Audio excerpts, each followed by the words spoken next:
LIC முகவர் நண்பர்களுக்கு வணக்கம். நான் உங்கள் பிரபு, வளர்ச்சி அதிகாரி. இந்த காணொளி பார்த்தீங்கன்னா புதிய முகவர்களுக்கான பயிற்சி காணொளி. எல்ஐசியில் பேசிக்காக என்னென்ன திட்டங்கள் இருக்குது, அதனுடைய சிறப்பம்சங்கள் என்ன அப்படிங்கிறது ஜஸ்ட் ஒரு ஒன்லைனில் பார்க்க போகிறோம். அதுக்கு முன்னாடி பார்த்தீங்க அப்படின்னா எல்ஐசி வந்து எவ்வளோ பெரிய ஒரு நிறுவனம் அப்படிங்கிறத நம்ம தெரிஞ்சுக்கணும். ஏன்னா எல்லோரும் புதுசாக ஜாயின் பண்ணியிருக்கீங்க இல்லையா? ஸோ எல்ஐசி வந்து பார்த்தீங்க அப்படின்னா 1956லேருந்து ஆரம்பித்து கிட்டத்தட்ட இந்த 2026ல் கிட்டத்தட்ட 70 வருஷங்களை நோக்கி பயணிச்சிட்ருக்கு. இந்த 2026ல் 70வது வருஷத்தை கொண்டாட போகிறோம். ஸோ இதில் வந்து பார்த்திங்கன்னா 2048 பிரான்ச் இருக்குது. ஆல் ஓவர் இந்தியா, கன்னியாகுமரி முதல் காஷ்மீர் வரை 2048 பிரான்ச்சுன்னு வந்து நம்மக்கிட்ட இருக்குது. அதே மாதிரி சேட்டலைட் ஆஃபீஸ்னு இருக்குது. சேட்டலைட் ஆஃபீஸ்னால் ஒரு மெயின் பிரான்ச் அப்படின்னு ஒன்று இருந்தது அப்படின்னா அதுக்கு ஒரு ஹெல்ப்ஃபுல்லாக வந்து ஒரு சின்ன பிரான்ச். ஸோ அது வந்து முகவர்கள் புது வணிகம் கொடுக்கறதுக்கும், பாலிசிதாரர்கள் வந்து ப்ரீமியம் கட்டுறதுக்கும், அது மாதிரி சின்ன சின்ன சர்வீஸ் பண்ணுறதுக்கு தான் அதனுடைய சேட்டலைட் ஆஃபீஸோட பர்பஸ்ஸு. இது இல்லாமல் பார்த்தீங்கன்னா 1 லட்சத்துக்கும் மேலான பணியாளர்கள் இருக்காங்க இந்தியா முழுசும். 14 லட்சத்துக்கு மேலான முகவர்கள் ஒர்க் பண்ணிகிட்ருக்காங்க. இதுதான் வந்து எல்ஐசியோட பிரம்மாண்டம். நம்ம எல்ஐசி பிரான்ச் இல்லாத இடங்களே இல்லைன்னு சொல்லலாம். அந்த அளவுக்கு வந்து எல்ஐசி பறந்து விரிஞ்சிருக்கு. ஸோ அதனால் நம்ம அவ்வளோ பெரிய ஒரு நிறுவனத்தில் ஒர்க் பண்ணுறோம் அப்படிங்கிறத நீங்கள் தெரிஞ்சுக்கணும். ஸோ இப்போ நம்ம எல்ஐசியில் இருக்க திட்டங்களை பற்றி கொஞ்சம் ஷார்ட்டாக பார்க்கலாம் வாங்க. நம்ம எல்ஐசியில் பார்த்திங்க அப்படின்னா கிட்டத்தட்ட 9 வகையான டாபிக்ஸில் பிளான்ஸ் இருக்குது. அந்த ஒரு டாப்பிக்லேயும் வேறு பிளான்ஸ் இருக்கும். அதை டீட்டெயிலாக அப்புறமா பார்க்கலாம். ஸோ அந்த 9 வகையான பிளான் என்ன, அதனுடைய பேசிக்காக அது எப்படி ஒர்க் ஆகுது அப்படிங்கிறத பார்க்கலாம். இந்த 9 வகையான பாலிசிஸில் பார்த்தீங்கன்னா ஃபஸ்ட்டு வந்து என்டோமெண்ட் பிளான்ஸ். இந்த என்டோமெண்ட் பிளான்ஸ் வந்து பார்த்திங்கன்னா இன்சூரன்ஸ் அப்படின்னால இதுதான் ஸ்டார்டிங்லேருந்து இன்னைய வரைக்கும் கொடுத்துட்ருக்காங்க. இந்த என்டோமெண்ட் பிளான்ஸோட பெனிஃபிட்ஸ் என்னென்னு பார்த்தீங்கன்னா, ஜஸ்ட்டு ஒரு பாலிசி ஸ்டார்ட் பண்ணதுக்கப்புறம் ப்ரீமியம் பேயிங் டேர்ம் வந்து பண்ணிகிட்டே பாலிசியோட லாஸ்ட் வரைக்கும் பேமெண்ட் பண்ணிகிட்டே இருப்பாங்க. பாலிசியோட முடிவில் பார்த்திங்க அப்படின்னா மெச்சூரிட்டி வாங்கிக்கலாம். Some assured, bonus plus additional bonus எல்லாமே சேர்த்து வாங்கிக்கலாம். நடுவில் ஏதாவது ரிஸ்க் நடந்தது அப்படின்னா இன்சூரன்ஸ் கவரேஜ் கொடுத்துருவாங்க. இந்த இன்சூரன்ஸ் கவரேஜ் அப்படிங்கிறது நேச்சுரல் டெத்தாகவும் இருக்கலாம், ஆக்சிடென்டல் டெத்தாகவும் இருக்கலாம். நேச்சுரல் டெத் அப்படின்னா உங்களுக்கு வந்து சம் அஷ்யூர்ட், பாலிசியோட பேசிக் சம் அஷ்யூர்ட் இருக்கு இல்லையா, அதில் வந்து கொடுத்துருவாங்க. அது 5 லட்சமாக இருக்கலாம், 10 லட்சமாக இருக்கலாம். ஆக்சிடென்டல் டெத் அப்படின்னா டபுள் த சம் அஷ்யூர்ட் கொடுப்பாங்க. ஸோ டபுள் த சம் அஷ்யூர்னா ஒரு இப்போ பாலிசியோட பேசிக் வேல்யூ 5 லட்சம் அப்படின்னா 10 லட்சமாக கொடுப்பாங்க, ப்ளஸ் போனஸ் அப்படிங்கிறதையும் கொடுத்துருவாங்க. ஸோ இதுதான் என்டோமெண்ட் பிளான்ஸ். அடுத்து நம்ம பார்க்க போகிறது மணி பேக் பாலிசிஸ். இந்த மணி பேக் பாலிசிஸில் ப்ரீமியம் கட்டிக்கிட்டு இருக்கும்போதே வந்து once in 4 years or 5 years இந்த மாதிரி ஒரு கேப்பில் மணி வந்து நமக்கு ரிட்டர்ன் கொடுத்துருவாங்க. So that's why it's called money back policies. பொதுவாகவே ஒரு 20 வருஷம் பிளான் இருக்குது அப்படின்னா 5th இயரில் ஒரு மணி பேக் கிடைக்கும். நம்ம இப்போ இருக்க 2026ல் இந்த மணி பேக் பாலிசிஸில்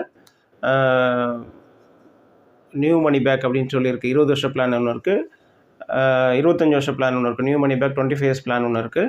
ஸோ ரெண்டுலேயுமே பார்த்தீங்கன்னா எவ்ரி 5 இயர்ஸ் வந்து சம் பர்சன்டேஜ் வந்து கொடுத்துருவாங்க. அது நம்ம டீட்டெயிலாக வந்து மணி பேக் பாலிசிஸ் பார்க்கும்போது பார்க்கலாம். ஸோ அடுத்தது வந்து பார்த்திங்க அப்படின்னா ஹோல் லைஃப் பாலிசிஸ். இந்த ஹோல் லைஃப் பாலிசிஸில் பார்த்திங்கன்னா ஒரு பர்டிகுலர் இயர் ப்ரீமியம் பேமெண்ட் பண்ணி முடிச்சதுக்கப்புறம் மெச்சூரிட்டி பீரியட் வந்துடும். மெச்சூரிட்டி பீரியட் அப்போ ஒரு மெச்சூரிட்டி அமௌண்ட் கொடுத்துருவாங்க. ஸோ அதுக்கப்புறம் மெச்சூரிட்டி கொடுத்ததுக்கப்புறமும் இப்போ பாலிசி ஹோல்டர் வந்து எவ்வளோ வருஷம் இருக்காங்களோ, அதாவது 100 வயசு வரைக்கும், அல்லது பாலிசி ஹோல்டர் எவ்வளோ வருஷம் இருக்காங்களோ, 80 வயசோ 90 வயசோ எத்தனை வருஷம் இருக்காங்களோ அத்தனை வருஷத்துக்கும் ஒரு minimum basic sum assured value இருந்துக்கிட்டே இருக்கும். அதாவது இன்சூரன்ஸ் இருந்துகிட்டே இருக்கும். மேபி 1 லட்சமாக இருக்கலாம், 5 லட்சமாக இருக்கலாம், 10 லட்சமாக இருக்கலாம். பாலிசியோட பேசிக் சம் அஷ்யூர்ட் ஒன்று இருக்கு இல்லையா, ஸோ அது மட்டும் அந்த இன்சூரன்ஸ் இருந்துக்கிட்டே இருக்கும். இதில் வந்து ஜீவன் ஆனந்த் அப்படிங்கிற ஒரு பாலிசி அதில் ரொம்ப ஃபேமஸான பாலிசி. எல்ஐசியில் டாப் மோஸ்ட் செல்லிங் பிளான் பார்த்தா ஜீவன் ஆனந்த் தான் இன்னை வரைக்கும் இருந்துகிட்டே இருக்குது. ஸோ அடுத்து நம்ம பார்க்க போகிறது சில்ட்ரன் பிளான்ஸ். இந்த சில்ட்ரன் பிளான்ஸ் அப்படிங்கிறது பார்த்திங்கன்னா பிறந்த குழந்தை முதல் 12 வயசு வரைக்கும் உள்ள குழந்தைகள் இதில் ஜாயின் பண்ணிக்கலாம். ஸோ அவங்களுக்கு ப்ரீமியம் பேமெண்ட் பண்ணிகிட்டே இருப்பாங்க. 18 வயசு வரைக்கும் அவங்களோட எந்த அமௌண்ட்டும் வராது. சைல்டு பாலிசி பொறுத்தளவு 18 வயசு முடியும் போது அவங்களுக்கு ஒரு மெச்சூரிட்டி அமௌண்ட்டு கிடைக்கும். சில பாலிசி ஃபுல் அமௌண்ட் மெச்சூரிட்டி கிடைக்கிற மாதிரியும் இருக்குது. சில பாலிசிஸில் வந்து அவங்களோட ஹையர் ஸ்டடீஸ்க்கு உதவுற மாதிரி வந்து பார்த்திங்கன்னா மணி பேக் அமௌண்ட்டாக ஒவ்வொரு வருஷமும் கொடுத்துட்டே இருப்பாங்க. அந்த மாதிரியும் இருக்குது. தென் ஒரு 23 இயர்ஸ் 25 இயர்ஸ் இந்த மாதிரி வந்து மெச்சூரிட்டி அந்த இடத்துல ஃபுல் மெச்சூரிட்டி ஆகிற மாதிரியும் இருக்குது. ஸோ அது வந்து டீட்டெயிலாக பார்க்கும்போது பார்க்கலாம். ஸோ சில்ட்ரன் பிளான்ஸோட பெனிஃபிட்ஸ் இது தான். ஸோ அடுத்தது வந்து பார்த்திங்கன்னா டேர்ம் இன்சூரன்ஸ் பிளான். இந்த டேர்ம் இன்சூரன்ஸ் பிளான் அப்படின்னா என்னென்னா, இப்போது மற்ற பாலிசிஸ்லாம் பார்த்திங்கன்னா ஒரு பர்டிகுலர் இயரில் ப்ரீமியம் பேமெண்ட் பண்ணிவிட்டு மெச்சூரிட்டி வாங்கிடுவாங்க. இந்த டேர்ம் பிளான்ஸில் மெச்சூரிட்டி அப்படிங்கிறது எதுவுமே கிடையாது. ஹை சம் அஷ்யூர்டாக இருக்கும். கிட்டத்தட்ட 50 லட்சம் இருக்கலாம், 1 கோடி இருக்கலாம், 2 கோடி இருக்கலாம். ப்ரீமியம் பேமெண்ட் பண்ணுறது கம்மியாக இருக்கும். ப்ரீமியம் கம்மியாக இருக்கும், சம் அஷ்யூர்ட் வேல்யூ ஜாஸ்தியாக இருக்கும். இடைப்பட்ட காலத்தில் ஏதாவது இறந்து போயிட்டாங்க அப்படின்னா அந்த 1 கோடியோ 50 லட்சமோ நாமினிக்கு வந்து போயிடும். ப்ரீமியம் ரொம்ப கம்மியாக இருக்கும். ஃபார் எக்ஸாம்பிள் வந்து 1 கோடி ரூபா பாலிசிக்கு பார்த்திங்கன்னா ப்ரீமியமே ஒரு 25,000 30,000 தான் இருக்கும். இது வந்து அந்த எவ்வளோ வருஷம் பேமெண்ட் பண்ணுறோமோ அதுக்கேற்ற மாதிரி மாறும். ஸோ அது டீட்டெயிலாக டேர்ம் இன்சூரன்ஸ் பற்றி பார்க்கும்போது பார்க்கலாம். ஸோ அடுத்து நம்ம பார்க்க போகிறது பார்த்திங்கன்னா சிங்கிள் ப்ரீமியம் பிளான்ஸ். இந்த சிங்கிள் ப்ரீமியம் பிளான்ஸ்னால் அப்படின்னா ஒரே ஒரு முறை மட்டும் பணத்தை நம்ம பேமெண்ட் பண்ணிவிட்டு அதுக்கப்புறம் வந்து அதனுடைய பெனிஃபிட்ஸ் வந்து நம்ம ஃபர்தராக வந்து நமக்கு வந்துக்கிட்டே இருக்கும். சில பாலிசிஸ் வந்து பார்த்திங்கன்னா ஒரு 10 இயருக்கு அப்புறம் 15 வருஷம் 20 வருஷம் கூட மெச்சூரிட்டி வாங்கிக்கலாம். நடுவில் எந்த அமௌண்ட்டும் வராது. சில பாலிசிஸ் வந்து பேமெண்ட் பண்ணிவிட்டு அடுத்த மாதத்துலேருந்தே நமக்கு வந்து பென்ஷன் மாதிரி வாங்கிக்கலாம். ஸோ அந்த மாதிரி டைப்ஸ் ஆஃப் பாலிசி இருக்கும். சிங்கிள் ப்ரீமியம் அப்படின்னா ஒரே ஒரு முறை மட்டும் பணம் செலுத்திட்டு அதனுடைய பெனிஃபிட்ஸ் வந்து நம்ம ஃப்யூச்சரில் வாங்கிட்டு இருக்கலாம். அது மெச்சூரிட்டியாகவும் இருக்கலாம், பென்ஷனாகவும் இருக்கலாம். இதுதான் சிங்கிள் ப்ரீமியம் பிளான்ஸ்.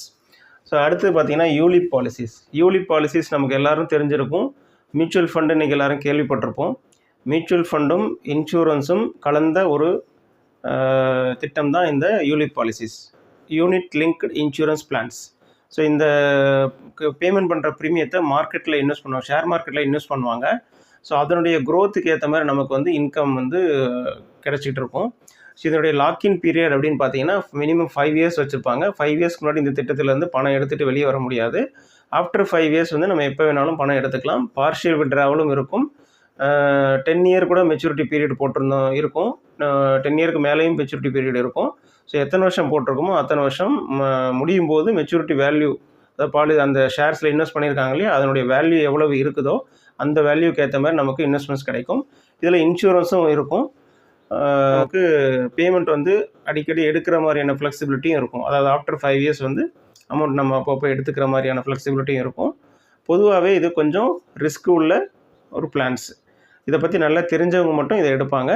ஸோ அவங்களுக்கு நீங்கள் ப்ரொமோட் பண்ணலாம். அடுத்தது வந்து பார்த்திங்கன்னா பென்ஷன் அண்ட் ஆனுவிட்டி பிளான்ஸ். இதுவும் கிட்டத்தட்ட ஒரு சிங்கிள் ப்ரீமியம் மாதிரி தான்.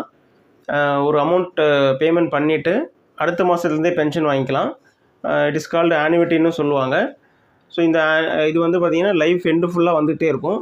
அந்த பாலிசி ஹோல்டரோட லைஃப் முடிஞ்சதுக்கப்புறம் நாமினிக்கு அந்த ஃபுல் பேமெண்ட் பண்ணியிருப்பாங்க இல்லையா, அந்த ஃபுல் அமௌண்ட் அப்படியே போயிடும். ஸோ இதுதான் பென்ஷன் அண்ட் ஆனுவிட்டி பிளான்ஸு. நம்மளதில் என்னென்னா இந்த பென்ஷன் பிளான்ஸில் வந்து லைஃப் டைம் கேரண்டீடாக அமௌண்ட் கொடுக்குறாங்க. அதுதான் இதனுடைய சிறப்பம்சமே. இப்போ பேங்க்லலாம் பார்த்தீங்க அப்படின்னா ஒரு பர்டிகுலர் இயர் தான் பேமெண்ட் பண்ணுவாங்க. 333 டேஸு 444 டேஸு அந்த மாதிரி தான் அது இருக்கும். அதுக்கப்புறம் அது குறையும். பட் நம்மளதில் லைஃப் டைம் ஃபுல்லாக கேரண்டீடாக ஒரே அமௌண்ட்டு கொடுத்துட்டே இருப்பாங்க, எப்போவுமே குறையாது. ஸோ அடுத்தது பார்த்திங்கன்னா மைக்ரோ பிளான்ஸு. மைக்ரோ பிளான்ஸில் ஒரு ரொம்ப கம்மியான ப்ரீமியமாக இருக்கும். மாதம் ஒரு 500 600 அந்த மாதிரி தான் ப்ரீமியம் இருக்கும். பெனிஃபிட்டும் அதுக்கேற்ற மாதிரி நார்மலாக தான் இருக்கும். ஸோ ரொம்ப பெரிய அளவில் எதிர்பார்க்க முடியாது. இதை வந்து 50 வயதுக்கு மேற்பட்ட நபர்கள் அவங்களுக்கு நம்ம கொடுக்கறதுக்கு ட்ரை பண்ணலாம். அதை எல்லா வயசுக்காரங்களுக்கும் அலவுடு. பட் 50 வயசுக்காரங்களுக்கு மேலே வந்து பார்த்திங்கன்னா எந்த விதமான மெடிக்கல் டெஸ்ட் இது எதுவுமே இருக்காது. ஸோ இதை டைரெக்டாக நம்ம கம்ப்ளீட் பண்ணலாம். ஒரு அதிகபட்சம் 2 லட்சம் அல்லது 3 லட்சம் சம் அஷ்யூர்டு தான் இது இருக்கும், அதுக்கு மேலே இருக்காது. ஸோ இதுதான் நம்ம மொத்தமாக இந்த 9 வகையான பாலிசிகளில் ஒவ்வொரு பாலிசியோட சிறப்பு அம்சங்களும் இது என்னதான், ஒவ்வொரு பாலிசியோட சிறப்பு அம்சங்களும் இது தான். ஸோ இது வந்து ஒரு டாப்பிக்லேயும் வேறு டைப் ஆஃப் பாலிசிஸ் வந்து நம்மக்கிட்ட இருக்குது. ஸோ அந்த பாலிசிஸை பற்றி நம்ம டீட்டெயிலாக அடுத்தடுத்த பயிற்சி காணொளிகளை நம்ம பார்க்கலாம். ஸோ இதை வந்து நல்லா தெரிஞ்சுக்கிட்டு நீங்கள் பாலிசி ஹோல்டர்கிட்ட எக்ஸ்பிளைன் பண்ணி பாலிசி வந்து நிறைய பாலிசிகள் பண்ணுறதுக்கு உங்களுக்கு வாழ்த்துக்கள். நன்றி.